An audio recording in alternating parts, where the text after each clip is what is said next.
Welcome to a new series on the It's a Mimic podcast. I am Adam, and with me today is Miaca, and we are just going to sit down for a moment and talk about the problem with Drow. There's going to be a multi-part series coming that neither of us are on, but we thought that it would be important as the primary voice is me, the one that essentially runs the background of a lot of the podcast, and Miaca as the resident authority on the subject as far as our cast and crew goes. That it was important that we sit down and have this conversation because it's a real conversation, and I feel like a lot of people talked about it very, very briefly in online forums, and then it immediately got overshadowed by other sort of controversies. And so we want to sit down and talk about the Drow. The Drow have been missing from the majority of our episodes where we just don't talk about them. I think we've only mentioned them once in an elf episode of A Playable Races, and that was 5 years ago. Things have changed since then. So we want to sit down and have a very candid conversation, a unscripted, unedited conversation, because we've got some strong opinions about this. And it's part of the conversation that we need to have before we start breaking down how cool and neat all their spider shit is, or what it's like to have a matriarchy over a patriarchy, and as like one of the main canon societies in the Forgotten Realms. Like, there's a lot of really cool shit, but there's a lot of problematic shit too. So before we go any further into this conversation, before we get into what exactly Drow are and their impact on D&D, and how it feels to interact with Drow in 2024, I do want to point out that there's going to be some people who think this episode is not for them. It may be an uncomfortable conversation to have.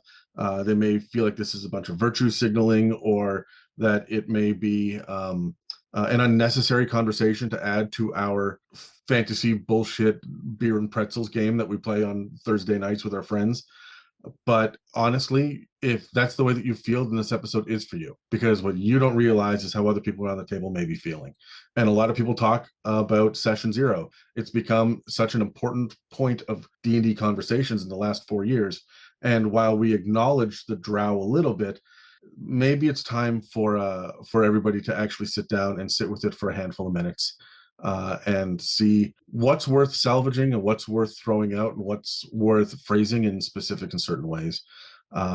At no point is this going to be about whether or not you should include Drow in your campaign. This conversation is going to be about what the problems with Drow are, maybe a couple of solutions, but it's not cut and dry.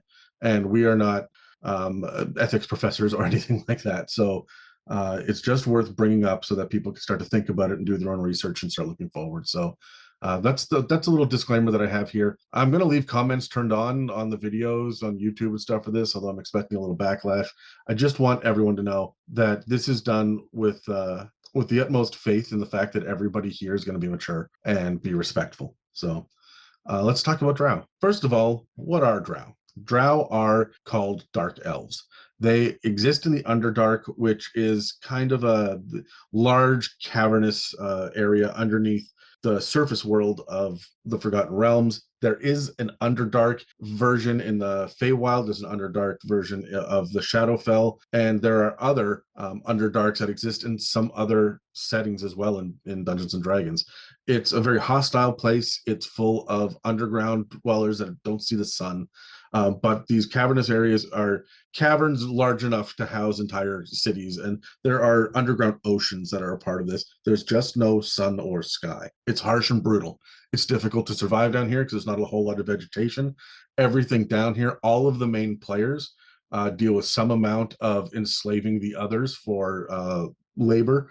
And there's a bit of a pecking order about who is the most in charge or in control based on kind of the sizes of or the abilities of the species that are involved here. So just as a heads up, we're in the middle of transitioning from using playable races to being playable species. The terminology is changing right now in 2024, so forgive me if I flip-flop back between them. That's just my 5th edition showing. So Drow are the second, some might argue the first, I would say the second most terrifying thing that are down in the Underdark, as far as different societies go. Yes, we have purple worms and purple dragons, deep dragons, and and beholders, but mind flayers and illithids are very frightening. The Drow society is also very frightening. And then third on the list is probably the Duergar, which are the dark, the gray-skinned dwarves as well. But whereas these darker dwarves are originally considered to be gray skin with shock white hair and beard, a lot of the males are bald from a young age as well.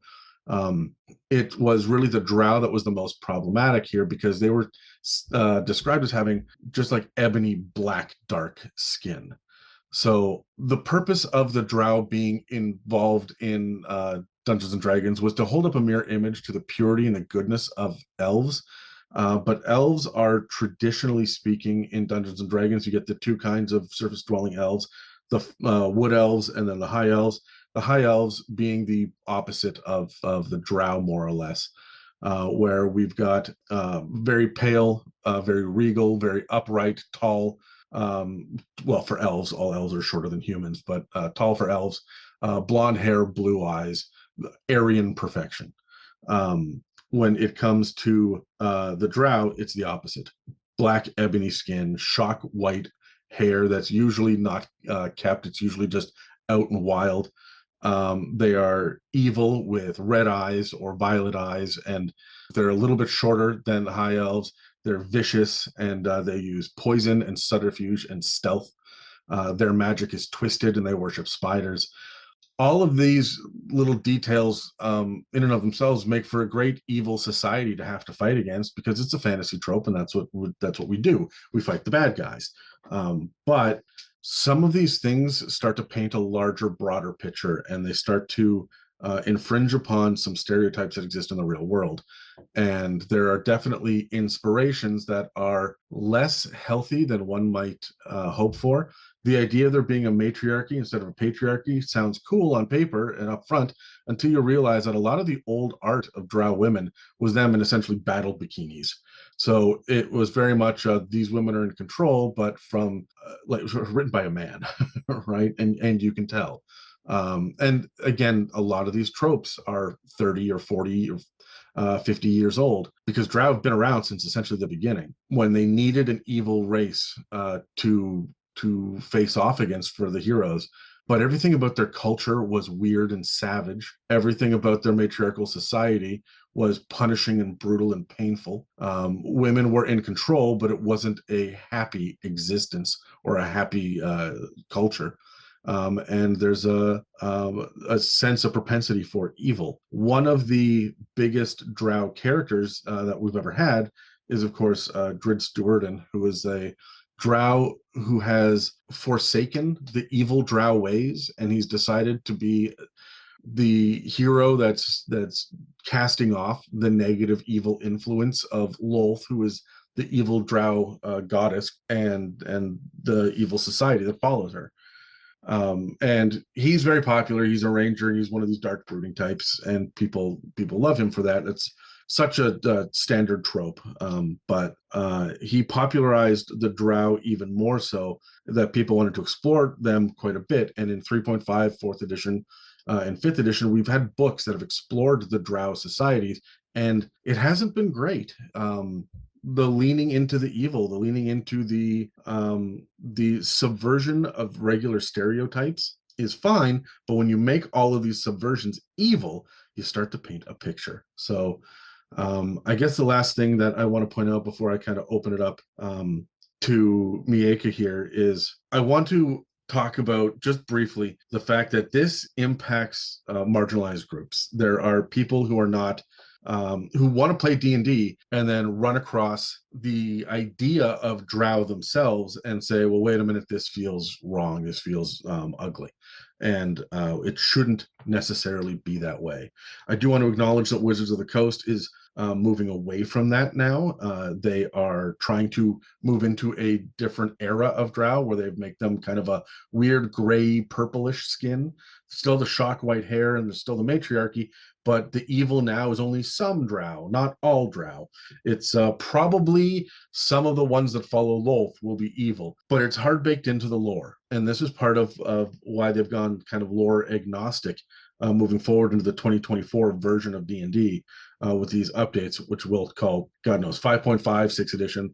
The jury's out. We'll wait 3 years and find out what the internet has decided. But during this time, they have decided that they're not going to focus on one bog standard version of any given monster, and it's because of the backlash against Drow and orcs as well, who were seen as being very negative stereotypes about tribal living and Native Americans and also Aboriginal people and whatnot as well. So they've pulled a lot of the lore out, but they haven't said it doesn't exist. They're just not talking about it. It's still there. Anybody with an old book or the ability to Google will figure this stuff out pretty quickly. It's not fixed. We're just not talking about it. When they release new books that are lore agnostic, that's just not acknowledging the lore that exists. It's not undoing it. And that's very much what we are dealing with in the state of the world that we're playing D&D in right now. Is the lore's been stripped away, and there are a lot of traditionalists and lore purists. God knows I love the lore of Dungeons and Dragons. And I'm sitting there going, hey, don't pull it away. I want my inspiration. But that includes the handful of cities of good Drow that are freedom fighters standing up against the evil Lolth that are really, I don't think they've been mentioned much in the last couple of editions. It just hasn't been a focus for the creators and the designers of modern Dungeons and Dragons the last 15 years of D&D. So there are people that are sitting around looking for the answers, and the answers are there for people that want to dig into them. But if you're not giving official lore, if you're not overwriting this, you're not fixing the problem. You're just letting the internet do the work for you, and God knows that is a dangerous thing to do. So I think I'm pretty much out of my talking points. I would like to just kind of open up the floor.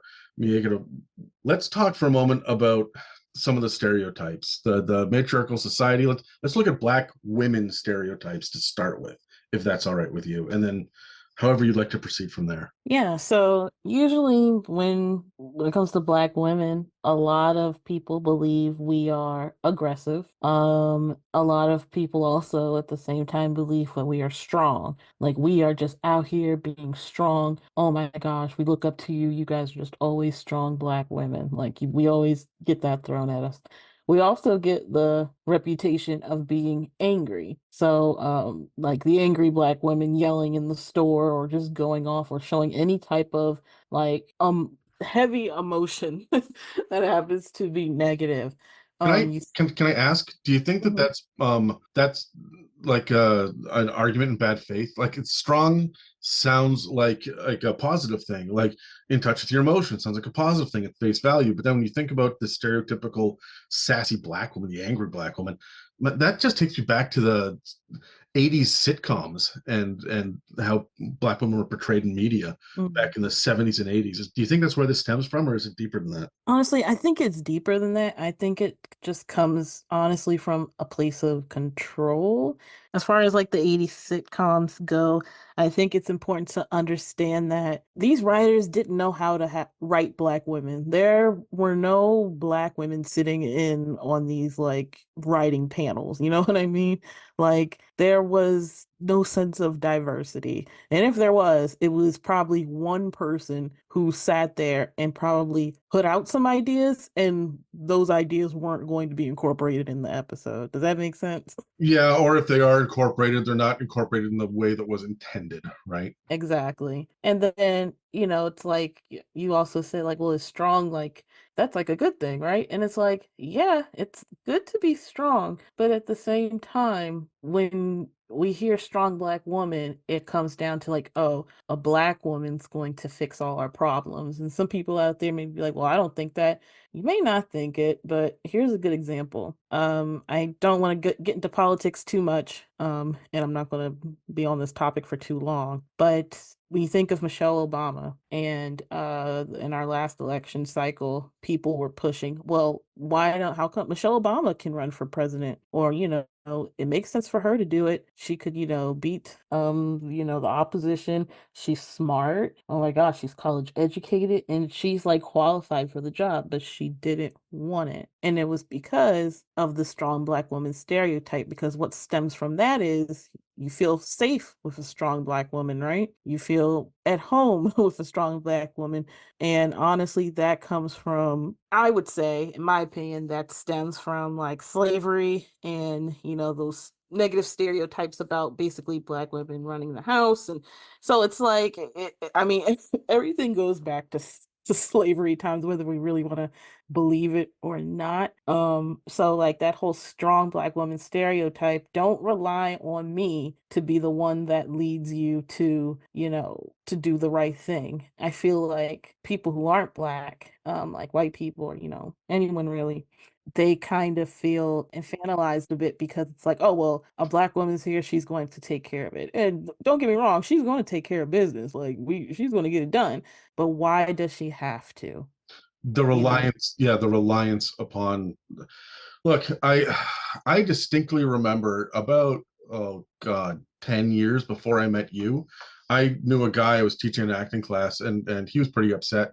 He was a white guy, and he was in his 40s, and he'd had a breakthrough in acting class, but it dragged up a bunch of stuff in his past and whatnot. And I was talking to him outside afterwards. I was smoking at the time, and we were out there having a cigarette. And I asked him, I'm like, "You all right? Like, was there anything I can do?" And he looked me square in the eye, and I'll never forget this. He said, I'm just in that vulnerable place where the only thing that's going to make me feel better is if a strong black woman strokes my hair, calls me sugar, and tells me everything's going to be all right. And I went, wow, I don't know how to handle it. Like, I don't know how to interpret that. But I think about that a lot when it comes to the strong black woman stereotype. And there will be people out there that be like, oh, yeah, I know that character. I've seen that character on television. Yeah, and it's just aggravating. It's that whole mammy stereotype. That's where it comes from. It's like I am being taken care of because that is her job, right? Yeah. To make me feel better, and it's not, and it shouldn't be. Yeah. So when we look at Drow and the women, the matriarchy and control, when they made these choices to have kind of the opposite of the elves, I mean, clearly they've got the god lore of Corlon versus Lolth and all that crap, right? But I feel like it was a decision. They could have just gone white versus black, or pale versus dark, or however you want to play it. The whatever their parable, because that's the thing in fantasy: the white wizard versus the black wizard. In and I'm talking skin color. I'm talking white magic versus black magic. It's right in there. The good versus Right. evil is hard baked into this genre, right? So I can understand the knee jerk reaction. I don't agree with it by any means, but I can understand the 1970s, 1980s. They're going to be this.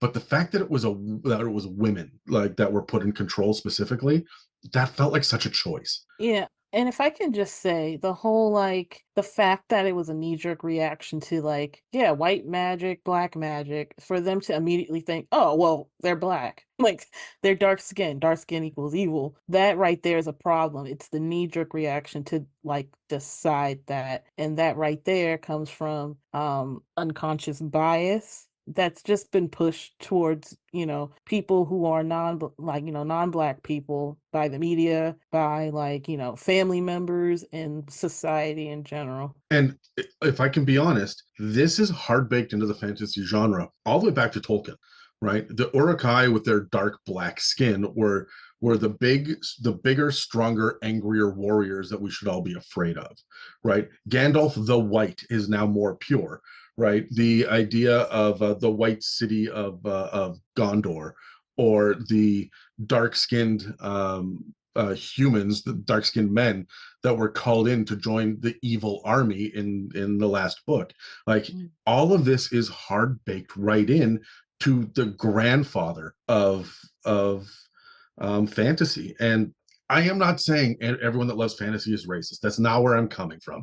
I'm just Right. saying, like, it's there. This white good, black evil is there. And it's like I love fantasy for one, and you know how much I love fantasy. I love pulling together a character. I love like running around in D&D. I don't want to spoil anything, but you have just convinced me to buy a specific kind of other tabletop role playing game that is based on fantasy because you want to play it. Like, you have outsourced this stuff, right? Yeah. Every time that you've got a Christmas or birthday or something, I buy you the next anthology book the next book in this fantasy romance storyline that you're reading. Mm, yeah. Right, like, There are fairy wings hanging on the wall in your office. They're literal fairy wings. Yeah, so yes, there's room. The point is there's room for black people in fantasy, right? It doesn't have to be inherently racist, Right. but those conceits are there, and they are Mhm. almost foundational to a lot of the shorthand that we use when we talk about power in fantasy. Yeah. Yeah, like 100%. It's like fantasy is fantasy, but you have to take off the what's it called? The rose is it called rose-colored glasses? Or Yeah, something. rose-colored glasses is when you see everything a little bit cheerier than it actually is. Mhm. And a lot of people aren't ready for that. Or they're going to like, fight back on it and stuff. And but they have to be ready to kind of peel apart like, hey, you can still enjoy this, but look at what they're actually saying. As a marginalized black woman living in America, I I see the world differently than you see the world, Adam. Um, Oh, we had long conversations about it. I don't want to say arguments, but there were definitely times where I was like, I don't agree. I don't think the world operates this way. And you were like, listen, you live on the opposite coast in Canada in a predominantly mhm, white society. Like yeah. you understand this academically from what television has shown you. You have Mhm. not lived it, right? And so it took me a long ass time to even get my own head out of my ass on this. Yeah, like you've come a long way because you're like that stuff doesn't happen up here, and I was like, oh, let's have a seat because this stuff is going on. And I want to say this was very early in our relationship when Yeah, it would have been entirely reasonable for you to just say, wow, this shit isn't worth my time. yeah. This had popped up before we ever met in person, right? We were talking about it Mhm. online. And I want to say, like, I don't think I've ever said this out loud, but I really appreciate and I'm thankful for the fact that you took the time to talk to me, to walk me through that, because one of the things that I learned, especially through the Black Lives Matter movement, when I was paying attention to what everybody was talking about, both sides, I was watching and listening and seeing how we're barreling towards an end game here. What's it going to be? As I was Mhm. sitting there, I realized, it's not your job to teach me. It's my job to go learn. Yeah, it's like And so, yeah, I'm sorry. I wanted to take the time to thank you no. for me and also for this episode because this is not your fucking job, right? The Yeah, but yeah, I know it's not my job. I just want you to know and everyone listening, I'm here today for the thousands of people on my TikTok video, which I'll get into much later in this video. I'm here for them, for the black people or marginalized voices commented on a video I did last year, I think, about being a black player at a D&D table and choosing to be a princess and choosing to play, and how like so many of them were like, I wish I could play D&D, but I don't think anyone would want me at their table. Like there's like about 1,000 some odd comments, and it got like over, I'm probably at 70,000 likes, and it genuinely broke my heart, like watching the conversations saying, I wish I was able to play. I just don't feel comfortable. I don't think I'll be accepted. So I'm here for them. I appreciate that. I know that you are not one to flaunt the spotlight, right? No. No. Is there anything else that you would like to point out specifically? Again, this is just a very broad discussion before we launch Yeah. into, like, this is an acknowledgement of the problems. Mhm. We're not going to try to solve anything here today, Oh, no. like we could in the first place. But Right. No, um, like, just as far as like, with the negative stereotypes and stuff like that, I just kind of urge those in charge of D&D, don't them ignoring the problem is a privilege on their part. They're like, "Oh, we changed it." But it's like, "But what are you saying about the past stuff? Have you put out a statement? Have you said, 'Hey, we're discontinuing this,' or whatever? Like what has been done?" I'm curious to see if that will happen now that D&D is being so widely played now. My thing is you still have a responsibility to your product, right? it's going to be interesting because sometime in 2025, we're supposed to be getting a Forgotten Realms campaign setting book, Mhm. which would replace the absolutely loathed and despised bullshit publication that was a Sword Coast Adventures Guide. This is supposed to be Forgotten Realms campaign setting the creators of Dungeons and Dragons, Wizards of the Coast, have done a pretty decent job of listening to fans' complaints recently. It's a Mm, company, money still comes first. They're not going to fix everything, it's not going to be perfect, but they've walked back a lot of stuff. AI art, the OGL problem, the fact that they were going to take the 2014 spells off of D&D Beyond, but they've walked that back. They're not doing that anymore. So there's a bunch of shit that they've been listening to, and I'm wondering if they're going to address Drow, because Drow are a Forgotten Realms, like they're available everywhere, but Forgotten Realms is where the Drow are, right? I mm. wonder how they're going to address this, because having it be the monster stat block that goes from lawful evil to now usually lawful evil is not enough of a fucking step. So, Yeah, yeah, I hear you. can we talk for a second about femininity and the sexualization of black women and how it's translated to Drow? Like when it comes to the Drow in the Forgotten Realms, when we see the women that are in power, it's fucking interesting because the majority of the stat blocks that we got in 5th edition were still fucking men, right? It was just the people in power that were women. But you would think by looking at the artwork, it's mostly Drow males. Like there are fewer females and males. I don't know if that's actually in Drow lore or not. Someone come at me in the comments about it. I'd be curious if that was the case, just to figure out fucking why. But the women that we get are, first of all, Lolth herself, which is the most evil of evil goddesses. When we have evil goddesses or evil power players in Dungeons and Dragons, they're almost always men. But Lolth is one of the most famous, and she stands just at the pinnacle, being like, "Hey, I'm evil." And I'm not sure she fucking deserves that according to her lore, but she's leaned into it definitely. She's half spider, half Mhm. woman, and she's absolutely terrifying. Beneath her are what's called the matron mothers. These are the I want you to sit with that title, the matron mother, Miaca. Uh-huh. Yeah, Matron mothers, interesting. they are in charge of like the society. They're your queens, they're your empresses. They're the ones that oversee. They'll act as generals as well, and they are CR 20. Your average Drow is CR, I think, a quarter or an eighth or something. Like there's a huge power scaling here, right? But then Mm. the majority of the rest of the Drow stat blocks that we get are male until we get down to the High Priestess.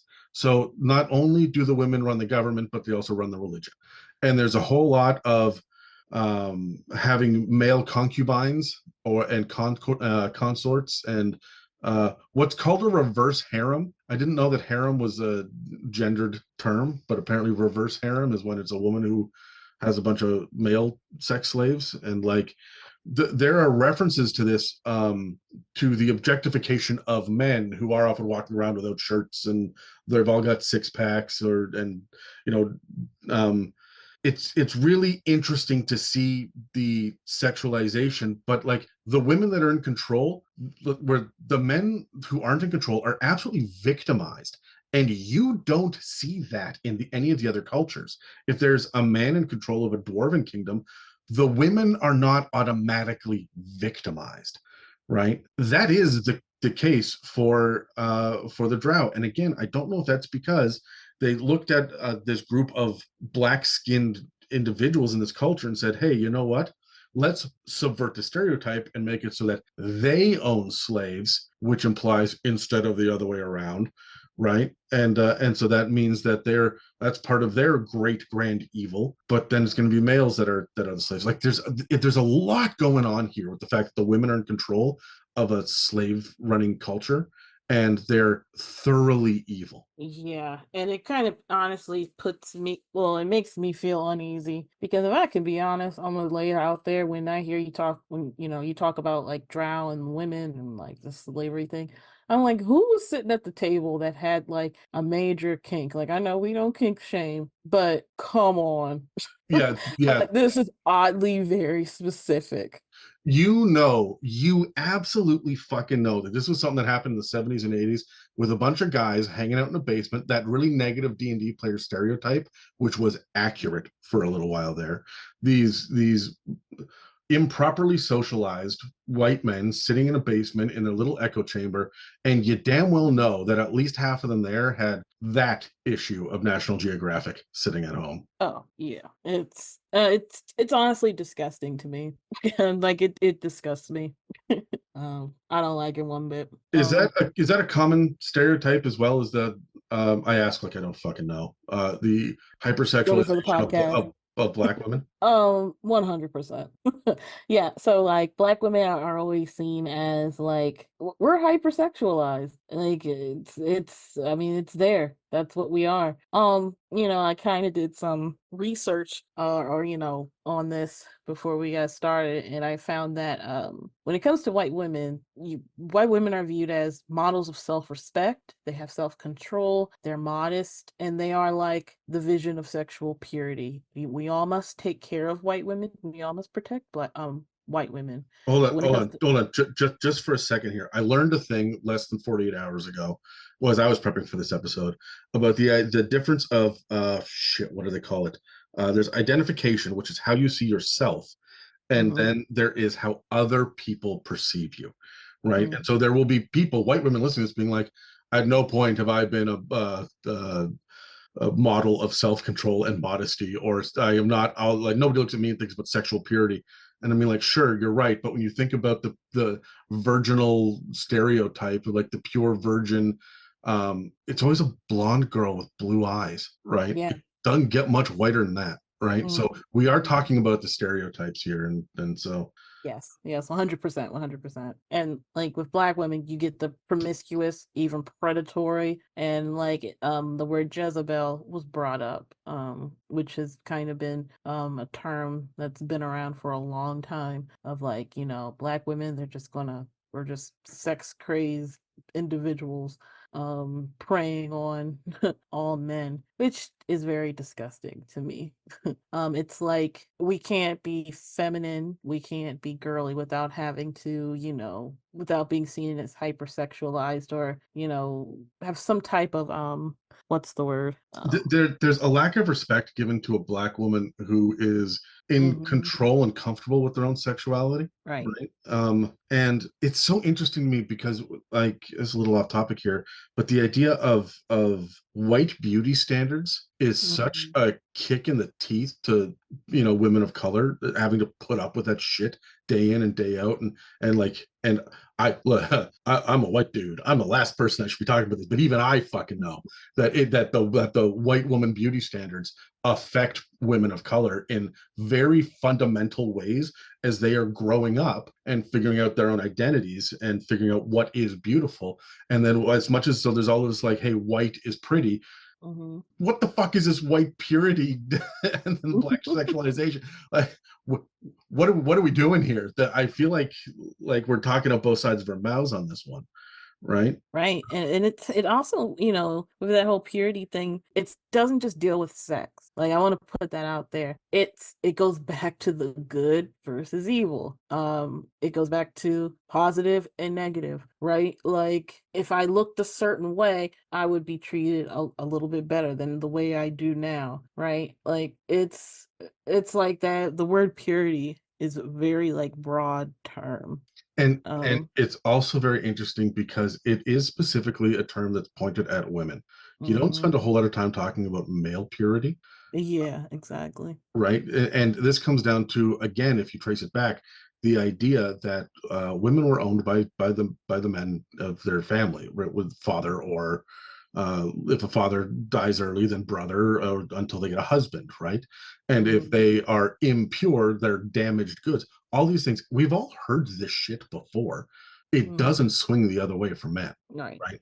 Um, Nah, we would never see that for a man at No, all. but the idea of the fetishization of black women, honestly, women of color, period, right? Like, but Mhm. for this conversation specifically, black women and black women identifying folk, right? The It's almost like it comes from it's like I don't deserve respect. if we want to dig deeper into it. It's like I'm a sexual being. I can be used any way that any man could see fit, and it will be okay, right? Because I'm black. But when it comes to like again, like with white women, it's like, well, there's like a respect there. I gotta work my way up to that, you know. So it just we've, goes we've got a again, date. like I was saying. Yeah, the idea of like, oh, we wait for the Mm, third date. The old stereotype right, of waiting to the third date. That doesn't apply when it's women of color, right? right, right. So so the idea of Drow being evil inherently and having dark skin being if not necessarily a cause of it, a definite correlation to, right? Mm-hmm. The idea of them being underground dwellers that are too sensitive for the sunlight. They can't be out in the where the open sky and the sun brings life and warmth and healing. These are not things that the Drow are interested in. They're interested in poison, right? Right. The idea of the women in power being more inherently evil, and for those of you who are not paying attention to the YouTube channel, this episode is going to be released with a picture of stereotypical black woman or a Drow woman there, and she's bikini clad, right? And she's got this look of utter hatred in her eye, and this is the stereotype for Drow, and it Mm-hmm. comes from stereotypes in the real world. And even if it didn't, and if you disagree with that, it will impact people of color or women sitting around the table. Exactly. Yep. So, how does this influence players and the society? Meg, I'm sure you've got ideas about this. Yeah, here we go. Buckle up. Buckle up. Like I said before, black women especially find it hard to like truly be themselves in certain spaces in the fantasy realm and tabletop RPGs, D&D, all of that. Would you say Um, it's because these things are normalized, like the stereotypes are normalized, and that's the setting that they've got to come into? Yes, I feel like that's definitely true. I'm like you may like DMs may not like actually sit out there and be like, well, if you're gonna play a drow, I expect your player to have like a bikini on. Like it's not gonna be that blunt in your face, but it's going to be those like microaggressions kind of at the table, right? Like Yeah, if the party's walking into a tavern and you're happen to play like a drow character and you've made it your own, right? And like a black girl has like let's say a black girl has like gotten away from the whole negative evilness of it. If she walks in with her party into like a tavern and the DM goes, "Oh, we don't serve your kind here." It's like, well, I mean oh, that so it's makes happening here too at the table and in the real world. like that is a legit thing that would happen in Yep. the fantasy world. Absolutely, Mhm. a dungeon master that makes that decision at face value is honoring the lore. But the fucking problem is the lore is problematic. Yeah, Right? exactly.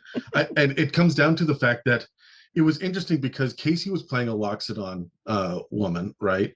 And Hmm. we had a conversation at the table one time about everybody with their evening wear and the shit that they would wear, and we were all laughing and we were joking and stuff. And there was no idea of there being not just a Loxodon woman with any sort of like sexiness. You don't get like it's all pointed at elves and humans and that kind of shit, right?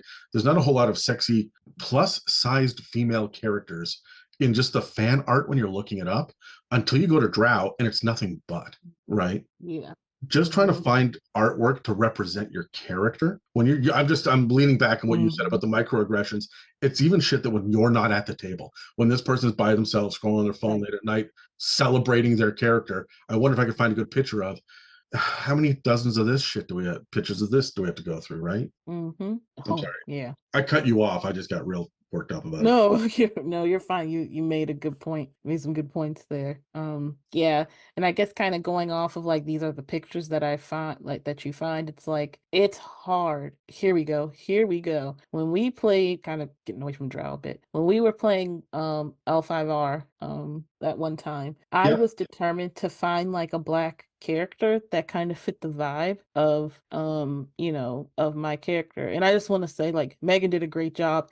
It wasn't like, well, Miaca's playing a black girl or anything. It was perfect. The way she DM'd that game was perfect. But the way I had to dig for art that was soft and feminine and for the art itself to be like of a black woman was ridiculous.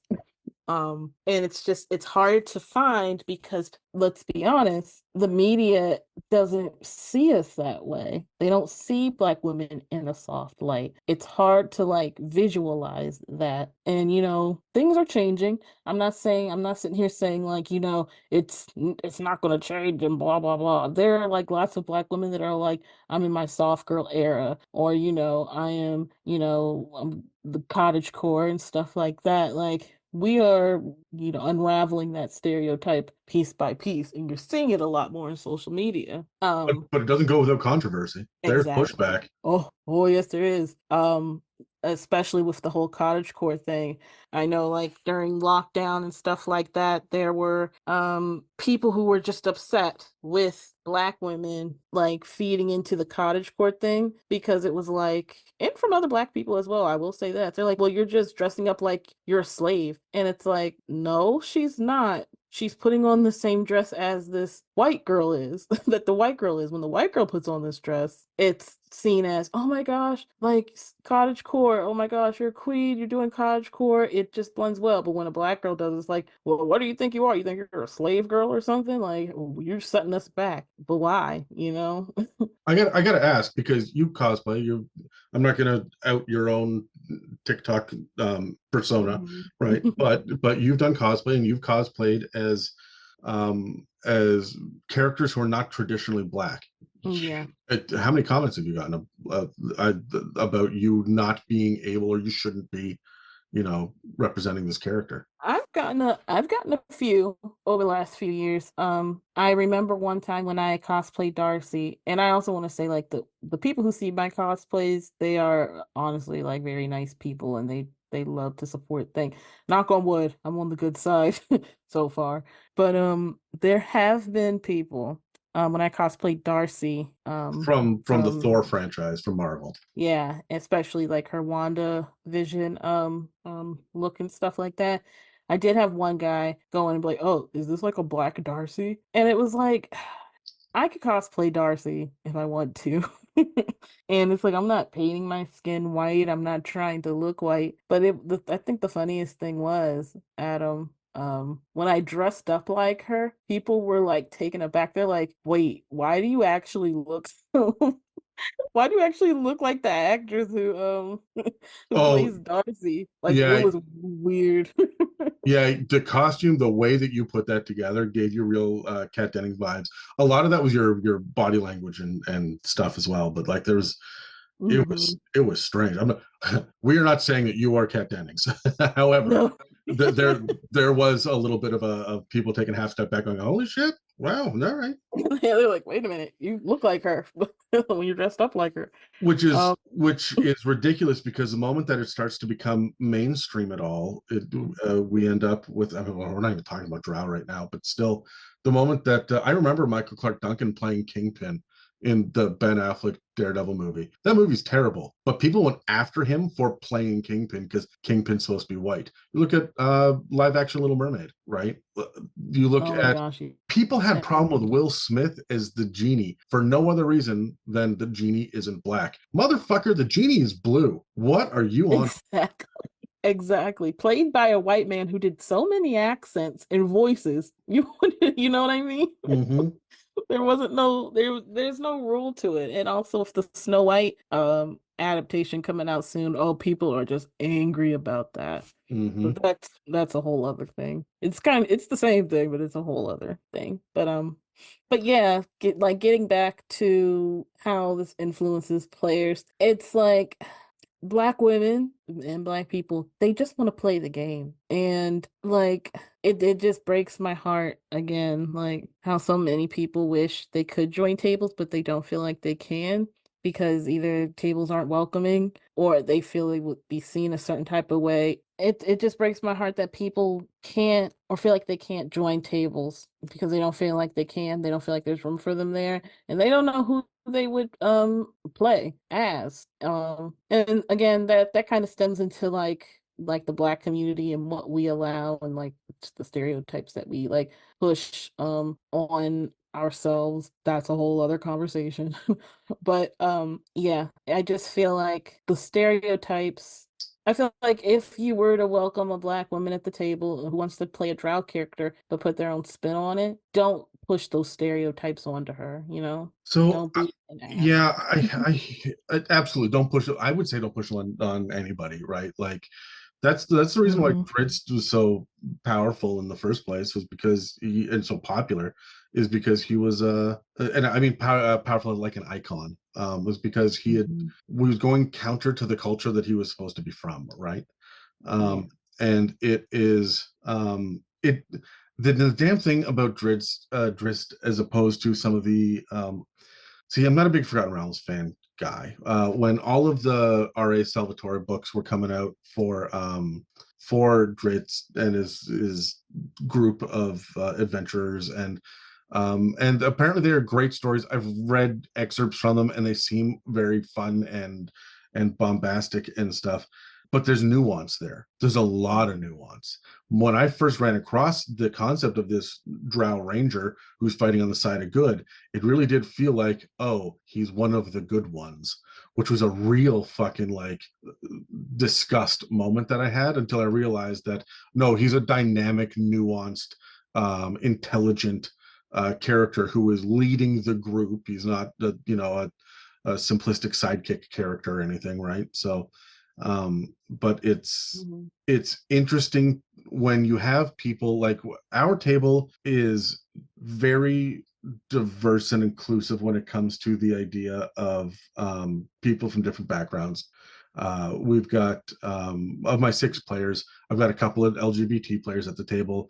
We've got I've had a couple of black people at my table in the past. There's only you currently right now, but I mean we've got Christians and atheists, and there's all sorts of like it's men and women equally split down the table as far as the players go. Like it does feel more inclusive than the average table. Mhm. But I look at the average table and I go, how come it's just a bunch of white dudes? And a lot of that's legacy. A lot of that's legacy, right? That's not true of a lot of the newer groups, but I would Mhm. hope to see that we would, or I hope to see that there will be a little bit more consideration to make these places. I don't want to use the word safe spaces. That comes with Mhm. such a reputation now for being, snowflakey. um, but it does need to be safe. It needs to be places where everyone is welcome, right? Right. And And you provide on this podcast ways to be more welcoming. God knows that you've covered so much as far as session zeros and what to do and what not to do. So if you are just listening to this episode and this is your first episode of It's a Mimic, I please go back into our catalog and yeah, it crops up find all those over the place, episodes because right? And yeah. Yeah. I it's funny if you will allow me for a moment. One of the things that I personally have tried to do the moment that because it was 4 of us that started the podcast, the 3 original hosts and then one silent partner there, and now it all rests on my shoulders. And as everybody else kind of stepped away for whatever reasons, legitimate life happens reasons, and it all started to land on me. One of the big things I wanted to do was I looked around and I saw all the women that were catering to the men's voices on the podcast. And I went, well, that fucking sucks. What can we do to fix this? And so we started with Giants, women only. We did it with Undead, women only. This Drow series is going to be, with the exception of my voice on this episode, women only, because it is important for women to have opinions and to have the space to do things, to be, not to have opinions, sorry, to voice their opinions in a space that is not male dominated, right? And so much of Dungeons and Dragons is it is straight white male dominated. It Mhm. just is. And I feel like that's changing, but it's changing slowly. Yeah. One of the Agreed. things that we don't realize, it's in the notes here, Mieka, that I can see your notes and we skipped over it.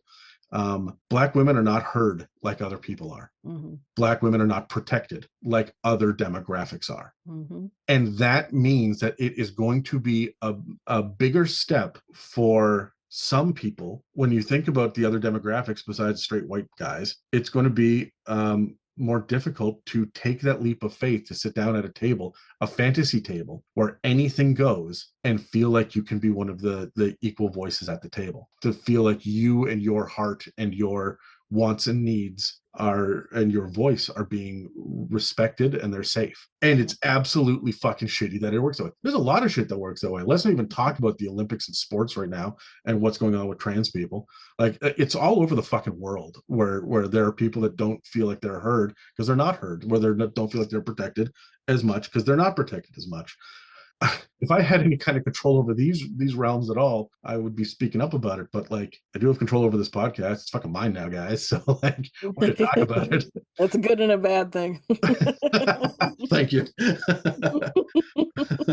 but it's important to give people the space to talk and to be themselves and to express themselves. And you can't do that with a negative stereotype looking you in the fucking face. Right. So how do we make Drow characters more nuanced, less stereotypical? Do you have any suggestions? I actually do, and a lot of people may be like, "Oh, of course," but I would lean more into just being regal and like just the whole royalty aspect. And I know I love being a princess and all that, and I love being royalty in these games, and I You kind of don't have say. double. You're the only person I know that literally owns a tiara. So I know it's all like I'm hearing all the eye rolls. But seriously, if you want to have like if you're like, okay, we're gonna go into the Underdark, what can I do? When they enter, make it a point to make it seem like the Underdark is something that is way more advanced than what's been going on like, the what's it called? The On the material surface. plane?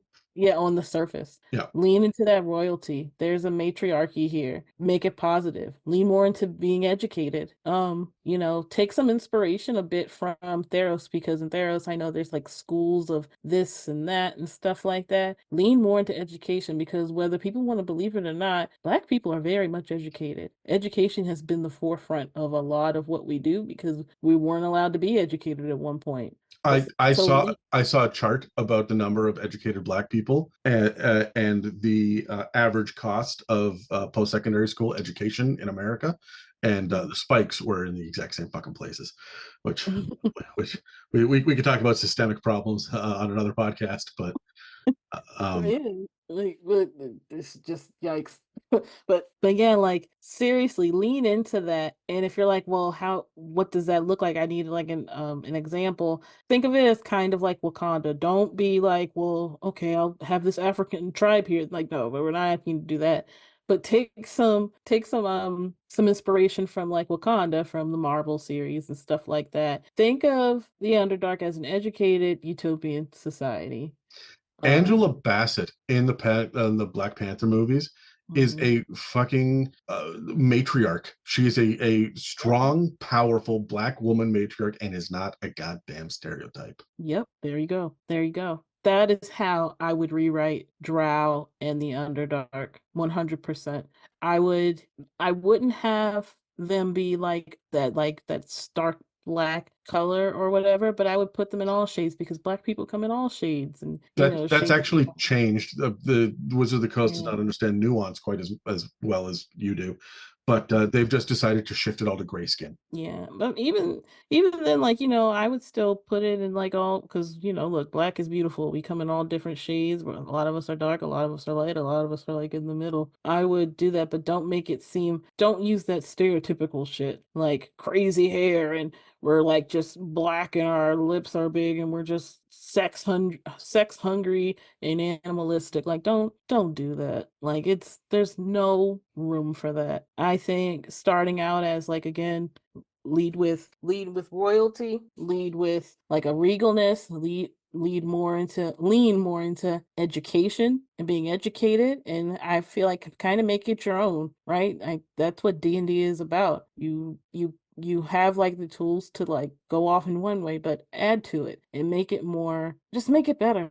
And I'm not saying you have to get rid of the evilness. There can still be evilness there, but don't tie it directly to because they're black.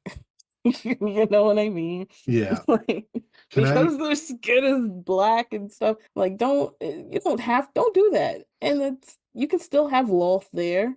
There, what this is one of those things where you damn well know that there have been DMs out there who have said the phrase along the lines of like their heart is as black as their skin and shit like that. Like we don't fucking need this at our tables.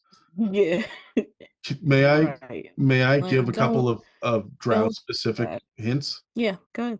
When it comes to being a little bit more nuanced when it comes to the Drow, please understand that there's more than just Lolth. There's an entire dark pantheon, and the ladies will be talking about it later in this series, but there are degrees of evil.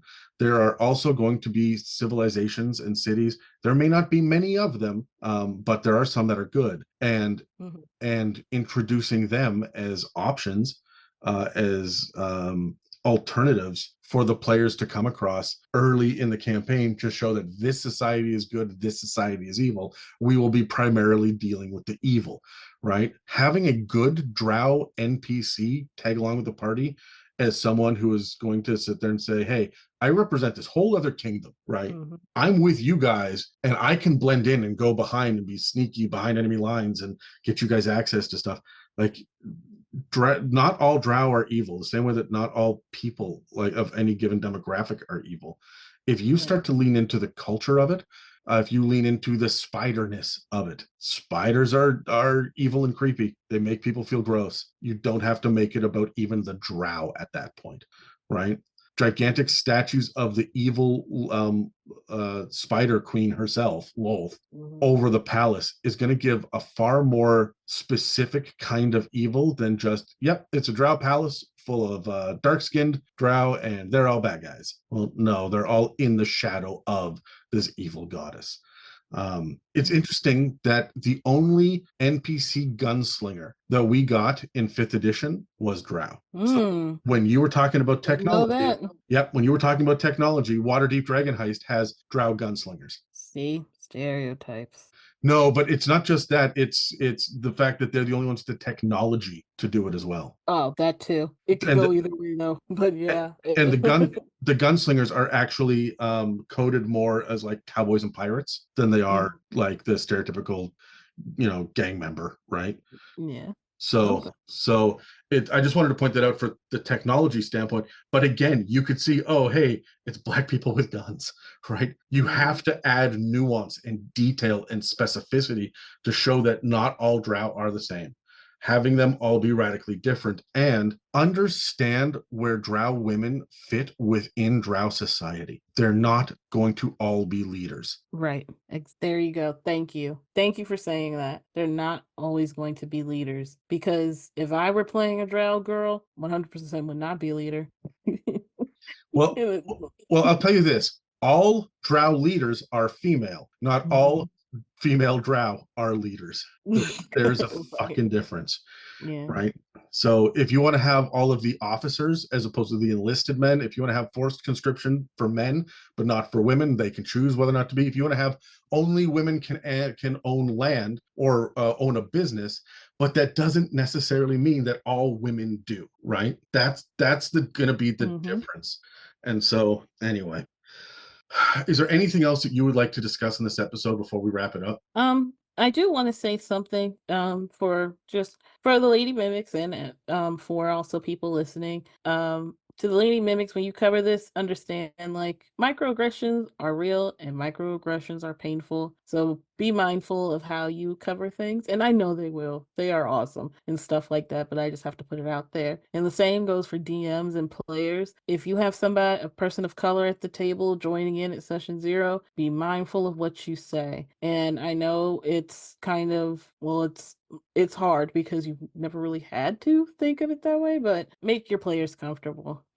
I have a good friend of mine who I had a phrase when it comes to microaggressions that I'll never forget, and she says microaggressions are death by 1,000 cuts. I'm not dead yet, but it's painful. And it's like these cuts are very small and they just keep happening. And even though there's a smile on my face, I'm eventually going to bleed out from all of the cuts because microaggressions hurt, So anyways. And you don't always have the opportunity to do anything except smile and bear it. Exactly. It's like, because again, leaning into those stereotypes, if I fight back with it, what is everyone going to think of me? They're not, are they going to hear me? And it's all about, being heard and understood. Not everybody's going to be that way. So be mindful of what you say. Understand that microaggressions are out there. If you think what you're about to say is wrong, and a lot of people do, it's like, I know this may sound this may sound controversial, but just don't When say you it. start your sentence with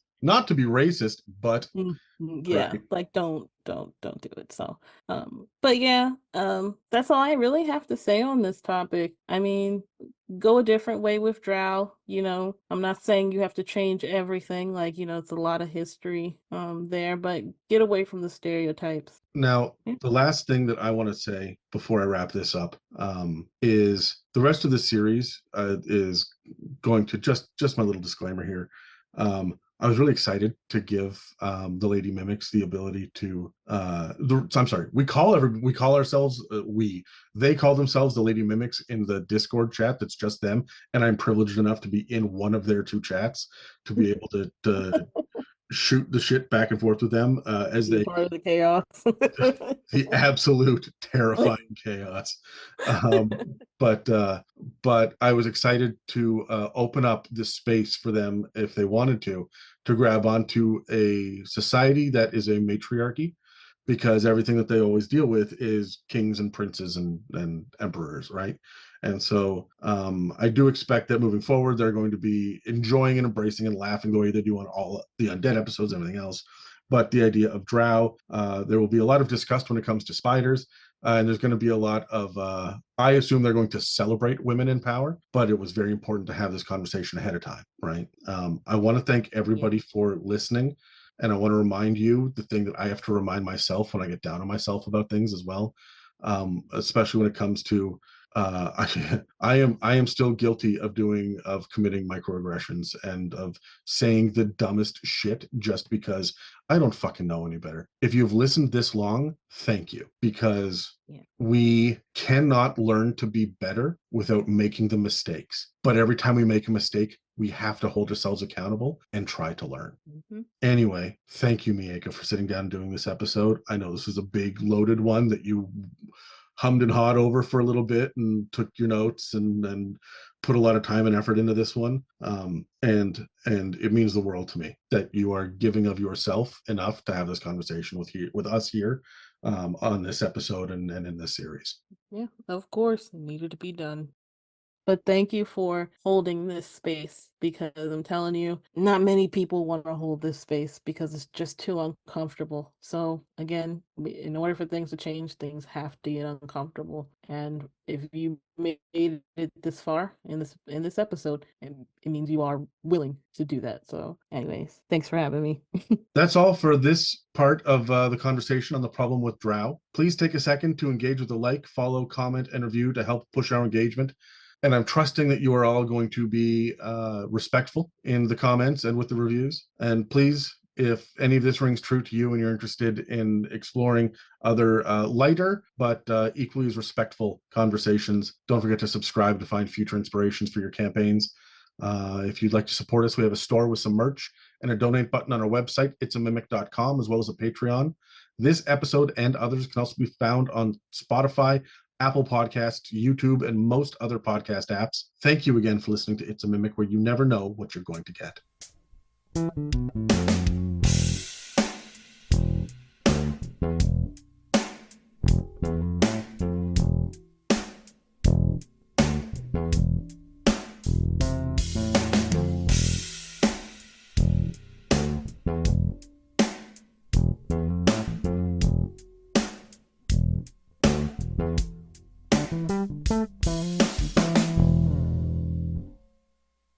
How do you feel about that? It was good. Yeah. Yeah, how do you feel? I don't know if this proves a point. I don't know if this has any sort of impact on this conversation at all, but I will never forget the first time that I was describing to you what Dungeons and Dragons was. And I was going on about the different characters that were being played at my table. And I told you that Casey was playing a Black Dragonborn necromancer. And you sat there, you listened to all of it, and then about 2 days later, you came to me and you said, "So you said something, and I've been wondering, is Casey playing a black person?" I went, no, no, no, no, no, no, no. Oh my gosh, I don't even really remember it, but it does sound like something I walked away with and came back. Yeah. At the moment I explained, you went, "Oh, okay, good." But like, but again, that is such an example of you had to ask, right? Mhm. And I didn't know if that would fit in any of the regular conversation, but like, and she certainly wasn't playing it like with black stereotypes. I think she was an evil dragon person, but like, Yeah. but it was interesting to me. I will never forget that because my heart dropped. And I went, "It's not racist, I swear to God." Like, what's happening around this table every Sunday? What are Yeah. the white folks doing in Canada? I love Accra. I want to meet her. You fucking will. And you will not love her then. I think she would like me though. We'll see. Do, do, do, do, do, do, do, do, do, do, do, do, do, do.